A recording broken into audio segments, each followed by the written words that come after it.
Ils avaient réussi à cacher des geckos dans un livre, en fait, dans des livres pour enfants, où ils avaient enlevé l'intérieur du livre et hop, ils mettaient les geckos dedans.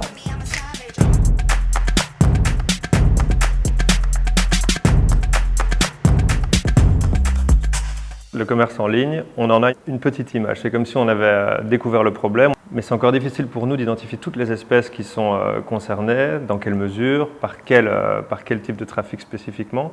Les études qu'on fait, nous, visent à élargir l'image qu'on a de ce trafic pour en comprendre les tendances et peut-être en anticiper les tendances futures.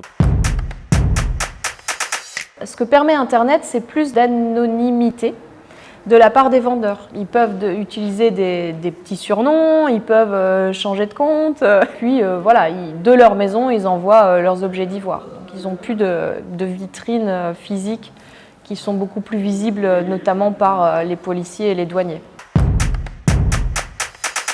Pour des animaux vivants, la méthode principale, c'est le rapatriement par avion. Le trajet va vraiment dépendre de la région d'où vient l'espèce, mais aussi de l'historique des saisies qui ont été faites avant. Comme c'est de plus en plus contrôlé, ils vont essayer de prendre des routes alternées.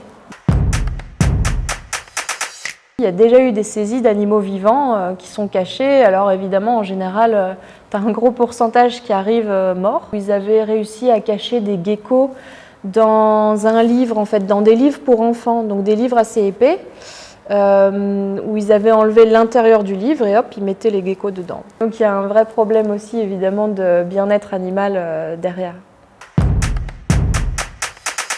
Le commerce d'espèces sauvages porte un risque de transmission de zoonoses. Le trafic illégal a un risque accru parce qu'il n'y a pas de procédure de quarantaine, pas de procédure sanitaire forcément suivie par les animaux, donc effectivement ils sont plus prompts à avoir des virus et à transmettre les virus. Ils sont mis encore plus sous stress parce qu'ils sont transportés dans des conditions absolument affreuses et donc ça apporte un risque accru de zoonose. La Chine a pris des règles assez claires. On dit on ferme les marchés type Wuhan, là où le coronavirus est apparu. Évidemment, c'est une mesure nécessaire, mais ça veut dire qu'il faut être d'autant plus vigilant à ce qui va se passer en ligne pour s'assurer que le commerce ne vire pas juste en ligne, parce qu'à ce moment-là, on n'aura pas résolu le problème. Internet, c'est grand, il s'y passe beaucoup de choses, non-stop, c'est jamais fermé. Donc il faut avoir la capacité de regarder beaucoup de choses de manière quasiment continue.